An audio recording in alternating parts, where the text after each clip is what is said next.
हरे कृष्णा। देखिए मेरे पीछे कौन है। राधा गोविंद। राधा गोविंद खड़े हैं मेरे पीछे। है ना। तो सभी को मैं बता दूं कि ये राधा गोविंद के जो विग्रह है वो हमारे बेंगलुरु टेम्पल के हैं। इस्कॉन बेंगलुरु टेम्पल से हैं। हाँ। और ये इस्कॉन बेंगलुरु की ओर से ही ये सारा पाठ्यक्रम जो चल रहा है वो उनके ही माध्यम से चल रहा है। और इसके मतलब सूत्रधार, इसके मतलब जो जिन्होंने स्टार्ट किया, जिन्होंने ये संकल्पना निश्चित की कि इस प्रकार सबको घर बैठे भगवत गीता का और दूसरे शास्त्रों का ज्ञान दिया जा सकता है। तो ये संकल्पना और प्रत्यक्ष में जिसको उतारा उन्होंने वो है हमारे इस्कॉन बेंगलुरु टेम्पल के प्रेसिडेंट नामनिष्ठा प्रभु जी। परम पूज्य नामनिष्ठा प्रभु जी, जिन्होंने कोरोना काल से ये उपक्रम चालू किया। क्योंकि कोरोना में तो हम सब जानते हैं किस प्रकार सभी लोग बंदिस्त थे अपने अपने घरों में।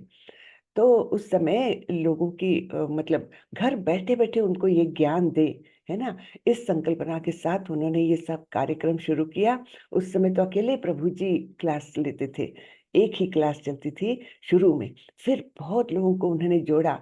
आज आप लोगों को सुनकर आश्चर्य होगा, करीबन 2000 वॉलेंटियर्स काम कर रहे हैं अलग अलग भाषाओं में। हाँ, या तो टीचर्स के रूप में या एडमिन्स के रूप में या रिसाइटर्स के रूप में, अलग अलग माध्यमों के द्वारा। और फिर कोई सॉफ्टवेयर डेवलपमेंट, है ना, कोई वो क्विज करने के लिए कितने सारे काम हैं। कोई लोगों से कांटेक्ट बनाने में, टेलीफोन के माध्यम से बताते हैं लोगों को कि क्या क्या है इसमें, है ना। क्योंकि लोगों को पता नहीं रहता है, फिर उनके मन में शंकाएं आती है, ऐसे कैसे मैं रजिस्टर कर लूँ, पता नहीं फेक है, क्या बताएंगे, है ना। बहुत सारी शंकाएं आती है क्योंकि कलयुग है ये। तो धोखाधड़ी तो हर स्टेज पर होती है। इसलिए फिर ये इतना ऑथेंटिक ये हमारा पाठ्यक्रम है जिसमें हम फीस भी कुछ नहीं प्रभु जी चार्ज करते, बल्कि टेम्पल की ओर से ये सब जूम मीटिंग्स के लिए वगैरह कितना अनलिमिटेड यूसेज रहता है इसका। तो ऐसी बहुत सारे लिंक है, ये तो अपनी एक है। ऐसी बहुत सारी लिंक्स उन्होंने ली 12 लैंग्वेजेस में। 4 बार दिन में क्लासेस होती है। आप सोचिए कितना बड़ा ये हमारा वट वृक्ष जैसा हो गया है ये पूरा कार्यक्रम, है ना। तो और प्रभु जी इसमें कुछ भी चार्ज नहीं करते। लेवल 1 से लेकर आगे भक्ति शास्त्री, भक्ति वैभव, इतने पाठ्यक्रम है, 2-2 3-3 साल चलने वाले। फिर भी प्रभु जी एक पैसा भी किसी से मतलब फीस के तौर पर नहीं लेते। तो ये हमने सच्ची अप्रिशिएट करने लायक बात है। दूसरे इस्कॉन के टेम्पल्स में ये सारे कोर्सेज जो है वो चार्जेबल है। हम्म। तो हमारे टेम्पल, सिर्फ हमारा टेम्पल एक ऐसा है जो संपूर्णतः फ्री कर रहा है। और तो और एक कॉलेज ऑफ गीता करके एक भव्य बिल्डिंग टेम्पल के प्रीमाइसेस में ही अभी बन रही है, जहाँ पर रेसिडेंशियल कोर्सेज भी चालू करना चाह रहे हैं प्रभु जी। तो बहुत बड़ा सपना है प्रभु जी का, और बहुत सारा प्रत्यक्ष में आ भी गया, लेकिन और भी बहुत सारा है। गौशाला चालू की प्रभु जी ने। तो ऐसे बहुत अच्छे उपक्रम हमारे नाम निष्ठादास प्रभु जी द्वारा चलाए जा रहे हैं। और अभी तक आप लोगों को आश्चर्य होगा सुनकर कि ये कोर्स जब से चालू हुआ है तब से अभी तक करीबन 10 लाख लोग इस कार्यक्रम के माध्यम से हमारे टेम्पल से जुड़ चुके हैं। 10 लाख लोग। हाँ। तो इस प्रकार भगवत गीता से जुड़े हैं, टेम्पल से जुड़े हैं, बोलने से अच्छा है भगवत गीता से, कृष्ण से जुड़े हैं 10 लाख लोग। तो करीबन 10 लाख लोगों की जिंदगी प्रभु जी ने बदल दी है ना। हमारे विचार करने का तरीका, हमारा बिहेवियर, सभी कुछ बदल जाता है जब हम भगवत गीता के कृष्ण के संपर्क में आते हैं। और ये काम हमारे प्रभु जी ने कर दिखाया। अभी बहुत रास्ता बाकी है ना। उन्होंने शुरू में ही करीबन 108 ऐसे कोर्सेज करने का संकल्प लिया था शुरू में ही। तो अभी 53वां है ये कोर्स। तो अभी तो बहुत रास्ता बाकी है। सभी आप लोगों का सहयोग मिले, सब दृष्टि से मिले। आप लोग सेवा में जुड़ जाए, सेवा नहीं कर सकते धनराशि से जुड़ जाए, दोनों भी कर ले और भी अच्छा है ना। तो जिस भी माध्यम से आप लोग इस महान कार्य में अपना योगदान दे सकते हैं, सबने जरूर देना चाहिए। ऐसी मेरी एकदम मेरा निवेदन है आप लोगों से, है ना। तो चलिए आगे बढ़ते हैं। कल हमने देखा था 10वां अध्याय, जिसका नाम था विभूति योग, यानी भगवान का ऐश्वर्य। तो भगवान के ऐश्वर्य में क्या क्या देखा था हमने? हमने एक तो चतुश्लोकी भगवत गीता देखी थी, जिसमें भगवान बताते हैं कि किस प्रकार सभी चीजें, चाहे वो आध्यात्मिक जगत में हो चाहे वो भौतिक जगत में हो, सभी उन्हीं से उद्भूत हैं। हाँ, तो अहम सर्वस्य प्रभुवो मत्तः सर्वं प्रवर्तते इति मत्वा भजन्ते माम बुधा भाव समन्विता, है ना। तो इस प्रकार से वो चतुश्लोकी भगवत गीता चालू होती है कि भक्त का और मेरा संबंध क्या है, कि मैं ही सभी का निर्माता हूँ। तो ऐसा जो बुद्धिमान व्यक्ति मुझे जानता है, वो मुझे पूजने लगता है। और फिर आगे भगवान ने बताया था कि मच्चित्ता मद्गता प्राणा बोधयन्तम परस्परम कथयन्तश्च माम नित्यम तुष्यन्ति च रमन्ति च, है ना। तो इस प्रकार बताया था। फिर बताया था तेषाम सतत युक्तानां भजताम प्रीतिपूर्वकम ददामि बुद्धि योगम तम ये न माम उपयांति ते। तो इस प्रकार से 9वें श्लोक में बताए अनुसार मच्चित्ता मद्गता प्राणा, है ना, जिसने पूरे मन से मेरी श्रद्धा में पूरी तरह से रत है, तो उसको तेषाम सतत युक्ताना, इस प्रकार हमेशा वो करने वाले जो भक्त है, उनको मैं ददामि बुद्धि योगम तुम, उनको मैं ऐसी बुद्धि प्रदान करता हूँ जिसके माध्यम से वो मुझ तक आ सकते हैं। और फिर अंतिम चतुश्लोकी में बताया था तेषाम एवानुकंपार्थम अहम अज्ञानजं तमः नाशयाम्यात्म भावस्थो ज्ञान दीपेन भास्वता। तो इस प्रकार से भगवान ने बताया था। तो अब हुआ क्या था कि अर्जुन को तो अब पूरा ये पता लग गया था कि हाँ यही परमेश्वर है। अर्जुन ने बोल के भी दिखाया, परम ब्रह्म परम धाम पवित्रम परमम भवान, कि मैं पूरी तरह से आश्वस्त हो गया हूँ कि आप ही परम ब्रह्म है, आप ही परमेश्वर है ना। पूरी तरह से आश्वस्त हो गए थे अर्जुन। लेकिन अब 11वें अध्याय में क्या बोल रहे हैं अर्जुन? अर्जुन बोल रहे हैं कि मुझे विराट रूप का दर्शन कराओ, है ना। तो ये क्यों बोल रहे हैं, ये सब हम देखने वाले हैं। और विराट रूप क्या दिखा रहा है वो भी देखेंगे। बहुत अद्भुत वर्णन है इसमें। थोड़ा फास्ट जाना होगा क्योंकि 55 श्लोक है इसमें, हाँ, तो काफी ज्यादा है। हम देखेंगे क्या क्या है। अच्छा, फिर 10वें अध्याय में अंतिमतः क्या बताया था? भगवान ने बहुत सारी विभूतियां बताई थी, और अंतिम इसमें बताया था कि अरे इतना सब जानने की क्या आवश्यकता, तुम तो इतना ही जान लो कि एकांशेन स्थितो जगत, कि मेरे एक अंश मात्र से सारे ही ब्रह्मांड स्थित है ना। तो यानी इतना अद्भुत महानता भगवान की, भगवान का ऐसा ऐश्वर्य। केवल इतना बोल करके नहीं चलता कि भगवान बहुत महान है। कैसे महान है ये भी तो जानना चाहिए हमने, है ना। तो वो हमने जाना 10वें अध्याय में। अब 11वें अध्याय में और अद्भुत बातें बताने वाले हैं भगवान। हाँ, तो इसमें बताएंगे विराट रूप, कैसे वो इस भौतिक जगत में प्रविष्ट हुए थे। वो सब बातें अभी 11वें अध्याय में हमको पता चलने वाली है। ठीक है, तो चलिए मैं शेयर करती हूँ और उसके बाद मंगलाचरण करेंगे। ये विग्रह अच्छे लगे ना, कितने सुंदर विग्रह है। हरे कृष्णा, बताइए। बहुत हरे सुंदर कृष्ण मतलब। माता, हरे कृष्ण माता। हरे कृष्ण माता जी। हरे कृष्णा। हरे कृष्ण माता जी, दंडवत प्रणाम। धन्यवाद, प्रणाम। तो चलिए हम विश्वरूप संदर्शन योग देखेंगे, अर्थात विराट रूप देखेंगे भगवान का। ओम नमो भगवते वासुदेवाय। ओम नमो भगवते वासुदेवाय। ओम नमो भगवते वासुदेवाय। ओम अज्ञानतिमिरान्धस्य ज्ञानाञ्जनशलाकया चक्षुरुन्मिलितं येन तस्मै श्रीगुरवे नमः। श्री चैतन्य मनोभीष्टं स्थापितं येन भूतले स्वयं रूपः कदा मह्यं ददाति स्वपदान्तिकम्। वन्देऽहं श्रीगुरो श्रीयुतपदकमलं श्रीगुरुन् वैष्णवांश्च श्रीरूपं साग्रजातं सहगण रघुनाथान्वितं तं सजीवं साद्वैतं सावधूतं परिजनसहितं कृष्णचैतन्यदेवं श्रीराधा कृष्णपादान् सहगण ललिता श्रीविशाखान्वितांश्च। हे कृष्ण करुणा सिन्धु दीनबन्धु जगत्पते गोपेश गोपिका कांत श्री राधा कांत नमोस्तुते। तप्त कांचन गौरांगी राधे वृंदावनेश्वरी वृषभानुसुते देवी प्रणमामि हरिप्रिये। नमो विष्णुपदाय कृष्णपृष्ठाय भूतले श्रीमते भक्ति वेदांत स्वामी इति नामिने।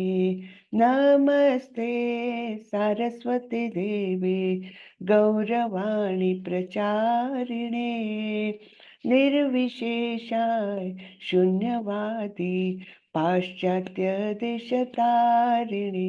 जय श्री कृष्ण चैतन्य प्रभो नित्यानंदा श्री अद्वैत गदाधर श्रीवासादि गौरभक्त वृंदा। हरे कृष्णा कृष्ण कृष्ण हरे हरे, हरे रामा राम राम हरे हरे, हरे कृष्णा कृष्ण कृष्ण हरे हरे, हरे रामा राम राम हरे हरे। हरे कृष्णा सभी को। हरे हरे कृष्ण माता कृष्ण। जी, हरे कृष्ण। हरे कृष्ण। हरे कृष्ण हरे माता जी, कृष्ण। दंडवत प्रणाम। दंडवत प्रणाम सभी को। दंडवत। हरे कृष्ण माता जी। हरे कृष्ण। हरे कृष्णा माता जी, दंडवत प्रणाम। दंडवत प्रणाम क्षमा माता जी। तो आज का अध्याय है विराट रूप अर्थात विश्व रूप संदर्शन योग। तो इसमें अर्जुन प्रश्न पूछ रहे हैं, है ना? क्या बोल रहे हैं अर्जुन? अर्जुन उवाच मदनुग्रहाय परमं गुह्यम अध्यात्म संजितं यत्त्वयोक्तं वचस्तेन मोहोऽयं विगतो मम। अर्जुन ने कहा, आपने जिन अत्यंत गुह्य आध्यात्मिक विषयों का मुझे उपदेश दिया है उसे सुनकर अब मेरा मोह दूर हो गया है। हाँ, तो जब भगवान के ऐश्वर्यों के बारे में सुना और ये सुना कि केवल एक अंश मात्र से सारे ही ब्रह्मांडों को स्थित किए हुए हैं भगवान, तो उनका मोह नष्ट हो गया अर्जुन का। तो तात्पर्य में श्रीला प्रभुपाद बोलते हैं, श्रीला प्रभुपाद की जय। अब जहां तक अर्जुन की बात है, उसका कहना है कि उसका मोह दूर हो गया है ना? पहले ही श्लोक में बोल दिया अर्जुन ने कि उनका मोह तो दूर हो गया। इसका अर्थ यह हुआ कि वह कृष्ण को अपना मित्र स्वरूप सामान्य मनुष्य नहीं मानता, अपितु उन्हें प्रत्येक वस्तु का कारण मानता है। सर्व कारण कारणम। हाँ, ब्रह्म संहिता में भी ब्रह्मा जी ने इसी प्रकार की स्तुति की है। यानी ब्रह्म संहिता में ब्रह्मा जी ने कृष्ण के प्रति अपनी प्रार्थनाएं व्यक्त की है और उसमें उनके स्वरूपों का बहुत सुंदर वर्णन किया है। तो पहला ही श्लोक ब्रह्म संहिता का है, ईश्वर परम कृष्ण सच्चिदानंद विग्रह अनादिरादिर गोविंद सर्व कारण कारणम। हाँ, तो सभी कारणों के कारण आप ही है ना? तो इस प्रकार अर्जुन के भी मन में आया था कि वो अब जान गया था कि ये कोई सामान्य मनुष्य नहीं है, यही परमेश्वर है, परम ब्रह्म है, सभी कारणों के कारण है। किंतु अब वह यह सोचता है कि भले ही वह कृष्ण को हर एक वस्तु का कारण मान ले, किंतु दूसरे लोग नहीं मानेंगे। अतः इस अध्याय में यह सबों के लिए कृष्ण की अलौकिकता स्थापित करने के लिए कृष्ण से प्रार्थना करता है कि वे अपना विराट रूप दिखलाएं। हाँ, तो हम लोग तो नहीं मानेंगे, है ना। हम लोग तो कलयुगी लोग, बहुत ही शक्की मिजाज के, कलह युक्त, ऐसे मंद गति मंदमति, ऐसे हम लोग हैं। तो हम तो नहीं मानेंगे, है ना। हम तो अनेक शंकाएं उपस्थित करेंगे। तो कैसे हम बोलेंगे क्या कृष्ण तो अर्जुन के मित्र थे, इसलिए मित्र की मित्र तारीफ करे जा रहे हैं। अर्जुन बोल रहे कि हाँ कृष्ण तो ये है वो है, हम कैसे माने, है ना। हम क्यों मानेंगे। तो ऐसे हमारे मन में बहुत शंकाएं रहती है। तो इसलिए हम जैसे लोगों के लिए अर्जुन यहाँ पर प्रार्थना करता है कृष्ण से कि आप मुझे विराट रूप दिखाएं। तो आगे बोलते हैं, हे कमल नेत्रों वाले, मैंने हर जीवित इकाई की उपस्थिति और गायब होने के बारे में विस्तार से आपसे सुना है, जैसा कि आपकी अटूट महिमाओं के माध्यम से महसूस किया गया है ना। हर जीवित इकाई की उपस्थिति और गायब होना, तो हमने देखा था किस प्रकार से हर एक ब्रह्मांड के अंदर ब्रह्मा जी का जब दिन होता है तो सारी सृष्टि व निर्माण करते हैं, रात होने पर वो उसको समेट लेते, विनाश करते हैं, यानी ब्रह्मांड के अंदर का प्रलय।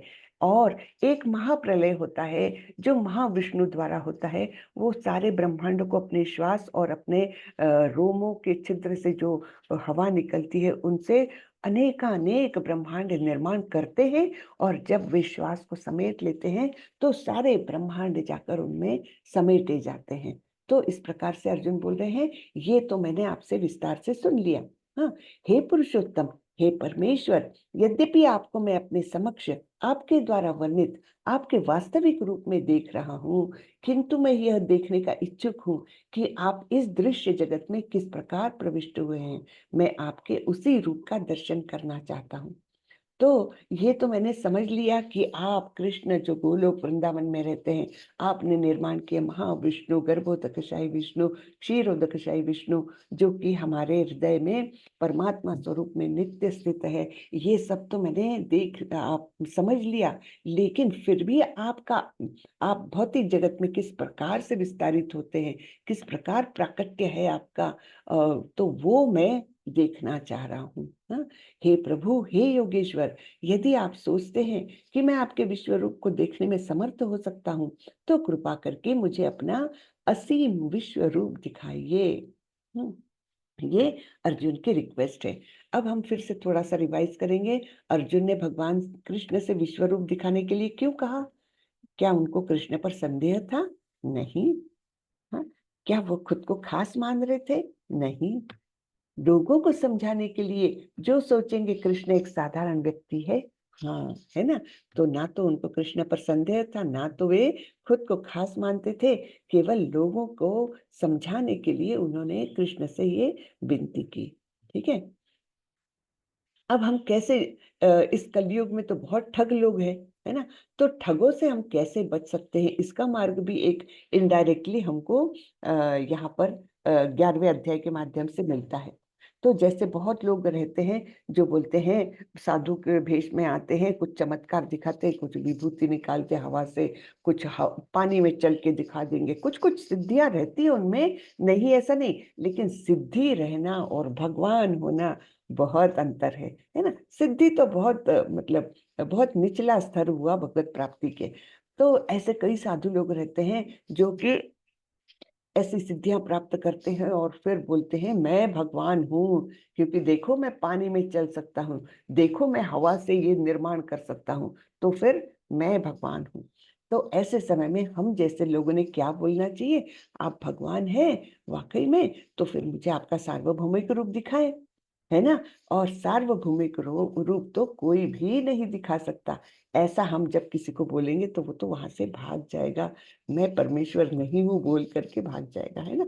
तो भगवान ने कहा, अर्जुन, हे पार्थ, अब तुम मेरे ऐश्वर्य को, सैकड़ों हजार प्रकार के दैवी तथा विविध वर्ण वाले, विविध रंगों वाले रूपों को देखो। हे भारत, लो तुम आदित्यों, वसुओं, रुद्रों, अश्विनी कुमारों तथा अन्य देवताओं के विभिन्न रूपों को यहाँ देखो। तुम ऐसे अनेक आश्चर्यमय रूपों को देखो जिन्हें पहले किसी ने न तो कभी देखा है न सुना है। तो ऐसा एकदम अद्भुत रूप दिखाने जा रहे हैं। हे अर्जुन, तुम जो भी देखना चाहो उसे तत्क्षण मेरे इस शरीर में देखो।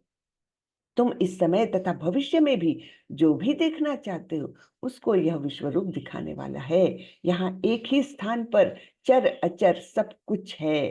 तो कैसा ये अद्भुत रूप होगा जहाँ पर जो तुम चाहो वो उसी क्षण यहाँ देख लो, चाहे वो आज की परिस्थिति में हो चाहे वर्तमान में हो। हाँ, जो कुछ भी तुम देखना चाहो तत्क्षण इसी शरीर में तुम देखोगे, और सभी सृष्टि चर अचर सारी ही सृष्टि का दर्शन तुमको यहीं पर एक जगह पर बैठ करके हो जाएगा। लेकिन इसमें एक अड़ंगा है, एक अड़चन है। क्या है? किंतु तुम मुझे अपनी इन आंखों से नहीं देख सकते, अतः मैं तुम्हें दिव्य आंखें दे रहा हूं। अब मेरे योग ऐश्वर्य को देखो। तो जब तक भगवान हमें दया करके दिव्य आंखें नहीं देंगे तब तक हम भगवान का दर्शन नहीं कर सकते। ये बात हमने समझना चाहिए। नहीं तो नास्तिक लोग क्या बोलते हैं, मैं तो जो देखता हूँ बस उसी पर विश्वास करता हूँ, मैं भगवान को नहीं देखता तो मैं भगवान पर विश्वास नहीं करता। ऐसे बोलने वाले लोग रहते हैं ना। तो उनको ये समझाना चाहिए कि हमारी ये जो आंखें हैं, हमारी सारी ही इंद्रिय भौतिक इंद्रिय है ना, काहे से बनी है? पंच महाभूतों से बनी हुई है। इसका जो कैपेसिटी है बहुत ही मर्यादित है। हाँ, तो ऐसे इतनी मर्यादित इतनी त्रुटिपूर्ण इंद्रियों से हम भगवान को कैसे देख सकेंगे? नहीं देख सकते। जब तक भगवान स्वयं प्रकट नहीं होंगे हम भगवान को नहीं देखते। और भगवान खुद की इच्छा से प्रकट होते हैं। कोई हम उनको बोले कि आप मेरे सामने प्रकट हो जाओ तो ही मैं विश्वास करूंगा आप हो, तो नहीं आते, वो मत विश्वास करो है ना। लेकिन जब उनकी कृपा होती है तब वो स्वयं प्रकट होते हैं। तो यहाँ पर भी अर्जुन को वे दिव्य दृष्टि इसलिए दे रहे हैं क्योंकि वे उनके महान भक्त हैं, क्योंकि वे कभी उनसे ईर्ष्या नहीं करते, क्योंकि वे उनके परम प्रिय मित्र है ना। तो ये अर्जुन का स्टेटस भी बहुत बहुत महान है, इसलिए उनको भगवान उन पर अनुकंपा कर रहे हैं ये। हाँ, और उनको दिव्य नेत्र दे रहे हैं जिससे वो सारा ऐश्वर्य भगवान का देख सके। संजय उवाच एवमुक्त्वा ततो राजन् महायोगेश्वरो हरिः दर्शयामास पार्थाय परमं रूपमैश्वरम्। संजय ने कहा, हे राजा, इस प्रकार कहकर महायोगेश्वर भगवान ने अर्जुन को अपना विश्व रूप दिखलाया। तो संजय और धृतराष्ट्र बैठे हैं हस्तिनापुर में राजमहल में, लेकिन संजय को व्यास मुनि द्वारा दिव्य दृष्टि दी गई थी, तो इसलिए वही दिव्य दृष्टि उनको ये महान ऐसा विराट रूप दर्शन भी उनको भी करा रही है। तो देखने वाले कौन कौन है? विराट रूप को देखने वाले अर्जुन है, संजय है, और बहुत सारे देवी देवता जो आसमान में आ करके भगवान के इस अद्भुत रूप का दर्शन करना चाह रहे हैं। ऋषि मुनि, महान ऋषि मुनि, वो लोग देख सकते क्योंकि उनकी आंखें सामान्य है ही नहीं। सॉरी।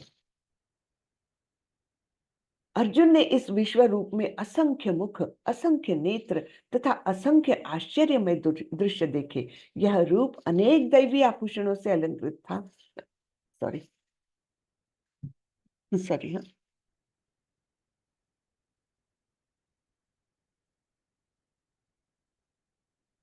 यह रूप अनेक दैवी आभूषणों से अलंकृत था और अनेक दैवी हथियार उठाए हुए था। यह दैवी मालाएं तथा वस्त्र धारण किए थे और उस पर अनेक दिव्य सुगंधियां लगी थी।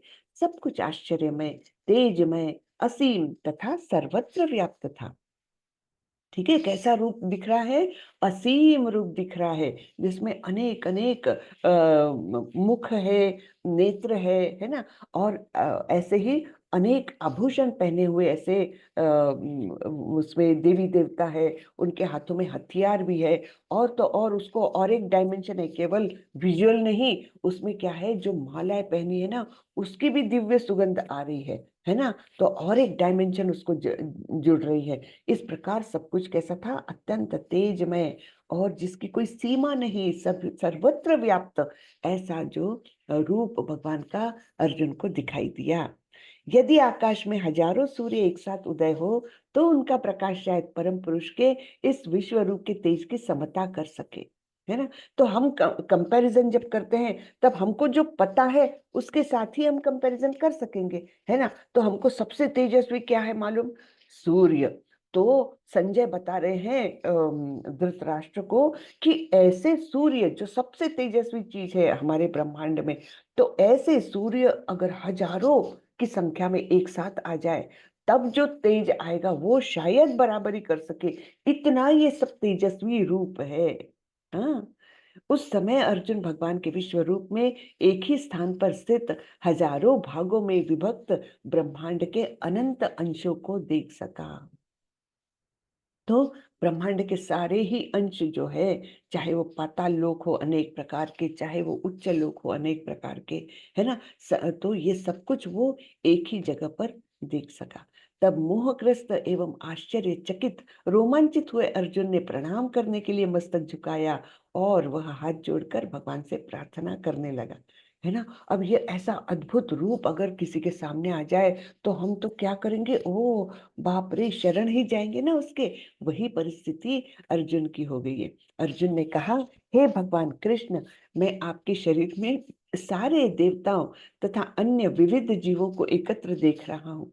मैं कमल पर आसीन ब्रह्मा, शिवजी तथा समस्त ऋषियों को एवं दिव्य सर्पों को भी देख रहा हूँ। तो ये सब कुछ अर्जुन वहां पर एक ही जगह पर स्थित होकर भी सब कुछ देख रहे हैं, है ना। सारे देवी देवता दिख रहे हैं उनको। हमने पहले भी चर्चा की थी, देवी देवताओं का स्वरूप क्या है? देवी देवता भगवान के अंग स्वरूप है, अंश स्वरूप है, और अंश का कर्तव्य होता है पूर्ण की सेवा करना। हमारा भी वही स्वरूप है, हम भी भगवान के अंश है, इसलिए हमारा भी परम कर्तव्य है भगवान की सेवा करना, है ना। तो लेकिन देवी देवता हमसे बहुत उच्च स्थान पर है, वे परम भक्त होते हैं भगवान के, और इसलिए उनको ऐसा कार्य सौंपते हैं भगवान। तो इस प्रकार से सभी जीवों को, देवताओं को अर्जुन उनके शरीर में देख रहे हैं, और ब्रह्मा जी, शिव जी और सभी ऋषियों को भी देख रहे हैं। हाँ, तो हे विश्वरूप, हे विश्वेश्वर, हे विश्वरूप, मैं आपके शरीर में अनेकानेक हाथ, पेट, मुंह तथा आंखें देख रहा हूँ जो सर्वत्र फैले हैं और जिनका अंत नहीं है। आप में न तो अंत दिखता है, न मध्य, न आदि, यानी आपका स्वरूप इतना विराट है कि कहाँ से शुरू हो रहा, कहाँ अंत हो रहा, कहाँ मध्य है, इसका कुछ भी पता नहीं चल रहा। और ऐसे रूप में उनको अनेकानेक हाथ, क्योंकि अनेक रूप है देवताओं के, है ना, सारे प्राणी उन्हीं के अंदर है। तो इस प्रकार अनेकानेक हाथ, पेट, मुंह तथा आंखें दिखाई दे रही है अर्जुन में। आपके रूप को उसके चकाचौंध के कारण देख पाना कठिन है, क्योंकि वह प्रज्वलित अग्नि की भांति अथवा सूर्य के अपार प्रकाश की भांति चारों ओर फैल रहा है। तो ये प्रकाश जैसे संजय ने भी वर्णन किया है कि हजारों सूर्यों का उदय अगर एक साथ हो जाए तो जितना तेज होगा वे शायद वो कंपेरेबल होगा, है ना। ऐसा बताया था। तो यहाँ पर भी अर्जुन वही बोल रहे हैं कि आपके रूप को उसके चकाचौंध के कारण देख पाना कठिन है। हाँ, तो भी मैं इस तेजमय रूप को सर्वत्र देख रहा हूँ जो अनेक मुकुटों, गदाओं तथा चक्रों से विभूषित है। आप परम आद्य ज्ञेय वस्तु है, आप इस ब्रह्मांड के परम आधार अर्थात आश्रय है। आप अव्यय तथा पुराण पुरुष है, आप सनातन धर्म के पालक भगवान है, यही मेरा मत है।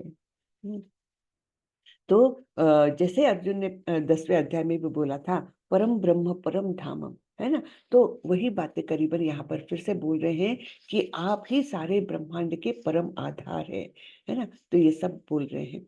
आप आदि, मध्य तथा अंत से रहित है, आपका यश अनंत है, आपकी असंख्य भुजाएं हैं और सूर्य चंद्रमा आपकी आंखें हैं। ठीक है, मैं आपके मुख से प्रज्वलित अग्नि निकलते और आपके तेज से इस संपूर्ण ब्रह्मांड को जलाते हुए देख रहा हूँ। यद्यपि आप एक है, किंतु आप आकाश तथा सारे लोकों एवं उनके बीच के समस्त आकाश में व्याप्त है ना। आप एक ही है लेकिन सर्वत्र व्याप्त है। हे महापुरुष, आपके इस अद्भुत तथा भयानक रूप को देख के सारे लोग भयभीत है। देवों का सारा समूह आपकी शरण ले रहा है और आप में प्रवेश कर रहा है। उनमें से कुछ अत्यंत भयभीत होकर हाथ जोड़े आपकी प्रार्थना कर रहे हैं। महर्षियों तथा सिद्धों के समूह कल्याण हो कहकर वैदिक स्तोत्रों का पाठ करते हुए आपकी स्तुति कर रहे हैं। तो यानी इन शॉर्ट बताया क्या है, सब कुछ आप ही में है। सारे देवता भी आपकी शरण में भयभीत होकर आ रहे हैं, है ना, देवों का सारा समूह, क्योंकि ऐसा विराट रूप का दर्शन उन्होंने भी नहीं किया है। हाँ, और महर्षि लोग भी कल्याण हो ऐसा बोल करके वैदिक स्तोत्रों का पाठ कर रहे हैं और भगवान की स्तुति कर रहे हैं।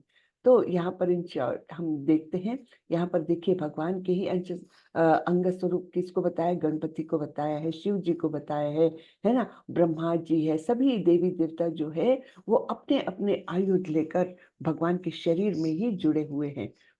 तो ये ब्रह्म संहिता में बड़ा सुंदर सभी देवताओं का वर्णन आता है और कैसे भगवान के ही द्वारा प्रदत्त शक्तियों द्वारा वे कार्य करते हैं, ये भी आता है ना।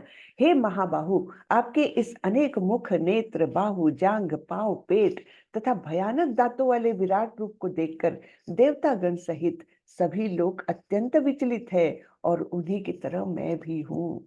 तो अर्जुन एकदम विचलित हो गए, ऐसा रूप दिखेगा ये तो उन्होंने कल्पना भी नहीं की थी, ऐसा ये विराट रूप दिख रहा है और वे विचलित हो रहे हैं। तो इसमें हम देखते हैं अर्जुन के अनेक अनेक भाव कैसे उनके अंदर पैदा होते हैं, है ना।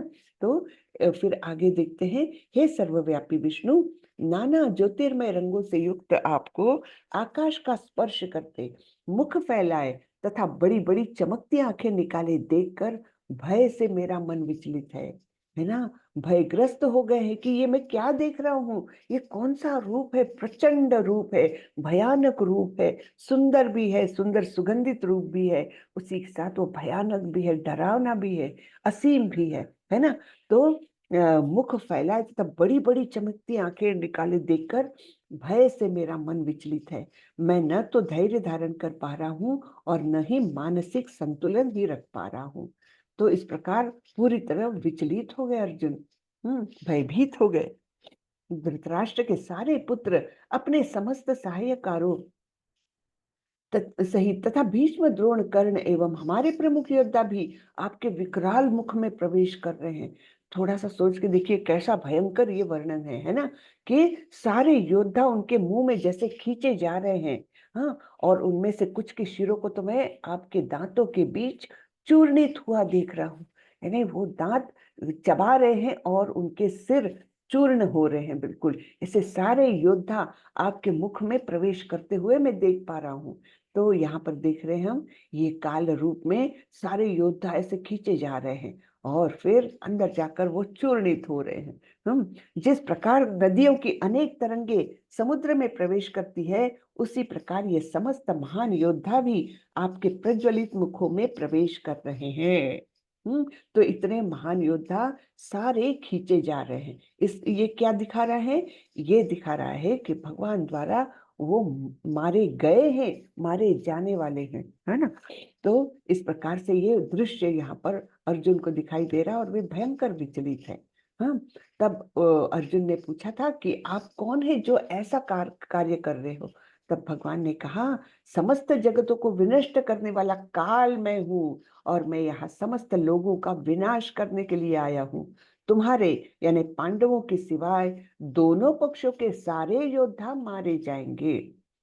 ठीक है, तो भगवान ने तो पहले ही बता दिया कि सभी योद्धा मारे जाने वाले हैं एक्सेप्ट ये 5 पांडव, है ना। ये पांडवों के 5 पुत्र तो अश्वत्थामा ने रात में आकर अंधेरे में ही उनको मार दिया था, है ना। जबकि युद्ध खत्म हो गया था, फिर भी अश्वत्थामा का दिमाग इतना वो हो गया था कि मैं बदला लूंगा मेरे मित्र को और मेरे पिता को, और ऐसे मारने वाले जो लोग हैं ऐसे पांडवों से मैं बदला लूंगा। तो उन्होंने रात के अंधेरे में आके 5 पांडवों को मारने आया था वो, लेकिन वहां सोए थे उनके 5 पुत्र, तो उनको ही पांडव समझ के अश्वत्थामा ने रात को मार दिया था ना। और बाद में भी हमने देखा था किस प्रकार उन्होंने जो पांडवों की एक इकलौती जो निशानी, अभिमन्यु की निशानी, जो उत्तरा के गर्भ में पल रहे थे परीक्षित महाराज, उन पर भी ब्रह्मास्त्र चलाया था। तो अश्वत्थामा तो एक प्रकार से बिल्कुल पागल ही हो गए थे, है ना।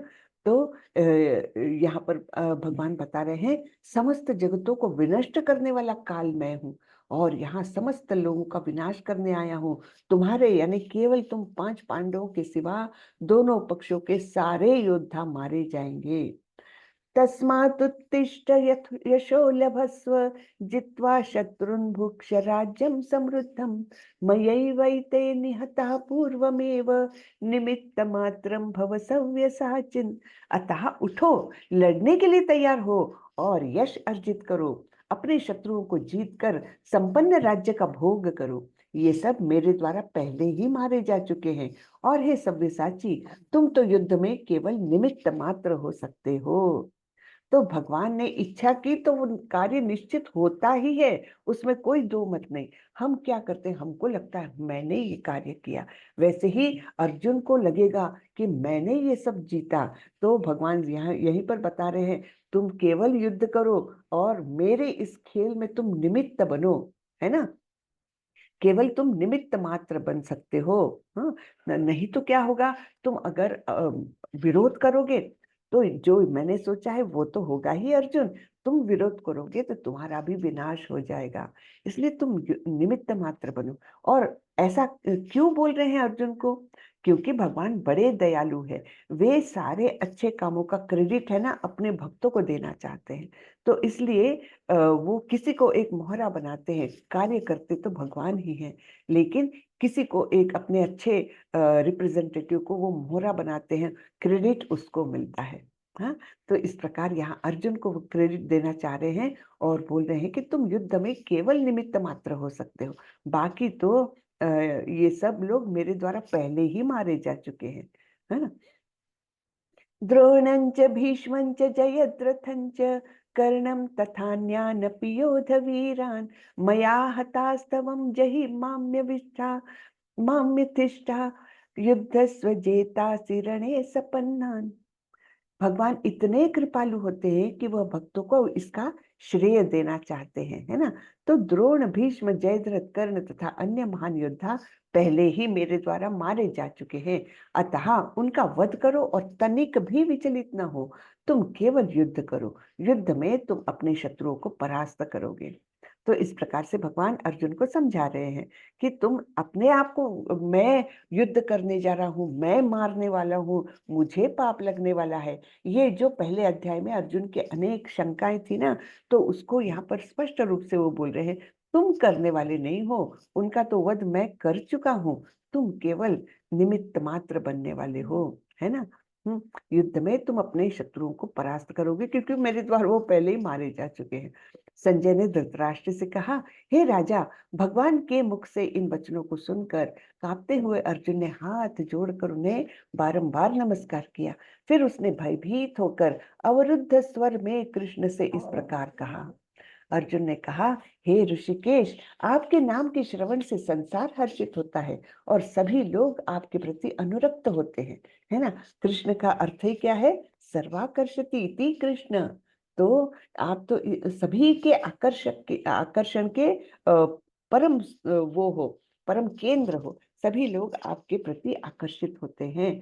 यद्यपि सिद्ध पुरुष आपको नमस्कार करते हैं, किंतु असुरगण भयभीत है और इधर उधर भाग रहे हैं, यह ठीक ही हुआ है। हे महात्मा, आप ब्रह्मा से भी बढ़कर है, आप आदि सृष्टा है, तो फिर आपको सादर नमस्कार क्यों न करे। हे अनंत, हे देवेश, हे जगन निवास, आप परम स्रोत, अक्षर, कारणों के कारण तथा इस भौतिक जगत के परे हैं। तो यानी ब्रह्मा से भी बढ़कर आपका स्थान है, ये अर्जुन के ध्यान में आ रहा है ना। आप आदि देव, सनातन पुरुष तथा इस दृश्य जगत के परम आश्रय हैं। आप सब कुछ जानने वाले हैं और आप ही सब कुछ है जो जानने योग्य है। आप भौतिक गुणों से परे परम आश्रय हैं। हे अनंत रूप, यह संपूर्ण दृश्य जगत आपसे व्याप्त है। तो ये दृश्य जगत, भौतिक जगत क्या है, सर्वत्र भगवान ही है, आपसे व्याप्त है ना। आपको अपना मित्र मानते हुए मैंने हठ पूर्वक आपको हे कृष्ण, हे यादव, हे सखा जैसे संबोधनों से पुकारा है, क्योंकि मैं आपकी महिमा को नहीं जानता था। मैंने मूर्खतावश या प्रेमवश जो कुछ भी किया है, कृपया उसके लिए मुझे क्षमा कर दे। यही नहीं, मैंने कई बार आराम करते हुए, एक साथ लेटे हुए या साथ साथ खाते या बैठे हुए, कभी अकेले तो कभी अनेक मित्रों के समक्ष आपका अनादर किया है। हे अच्युत, मेरे इन समस्त अपराधों को क्षमा करे। हाँ? तो अब अर्जुन को पछतावा हो रहा है कि मैं तो पहले जानता ही नहीं था कि ये परमेश्वर है ना। तो तब तो मैं इनको मित्र समझ करके इनसे कई बार मैंने हे मित्र, हे सखा, मतलब जैसे मित्रों से बात होती है ना, तो इस प्रकार मैंने इनसे बिहेव किया है। कभी साथ में लेटा हूँ, कभी साथ में खाया हूँ, कभी उनसे मजाक किया है, कभी मित्रों के सामने भी अनादर किया है। ऐसे ऐसे कार्य मैंने किए हैं क्योंकि मुझे पता ही नहीं था। हाँ, तो इसलिए वे अपराध बोध से ग्रसित हो गए कि मैंने ये बहुत गलत काम किया, और इसलिए वे समस्त अपराधों के लिए क्षमा मांग रहे हैं। पहले कभी न देखे गए आपके विराट रूप का दर्शन करके मैं पुलकित हो रहा हूँ, किंतु साथ ही मेरा मन भयभीत हो रहा है। अतः आप मुझ पर कृपा करें और हे देवेश, हे जगन निवास, अपना पुरुषोत्तम भगवत स्वरूप पुनः दिखाए। यानी अब अर्जुन ने बहुत देख लिया, अब उनका मन इतना ज्यादा विचलित हो रहा है ये सब भयंकर रूप देख करके कि बोल रहे कि अब बस करो कृष्ण, अब बस करो, मुझे अपना नॉर्मल रूप दिखाओ, है ना, प्यारा सा जो श्याम सुंदर स्वरूप है वो दिखाओ। लेकिन उसके पहले मुझे चतुर्भुज रूप भी देखना है, ऐसे बोलेंगे अभी। तो हे विराट रूप, हे सहस्त्रभुज भगवान, मैं आपके मुकुटधारी चतुर्भुज रूप का भी दर्शन करना चाहता हूँ, जिसमें आप अपने चारों हाथों में शंख चक्र गदा तथा पद्म धारण किए हुए हो।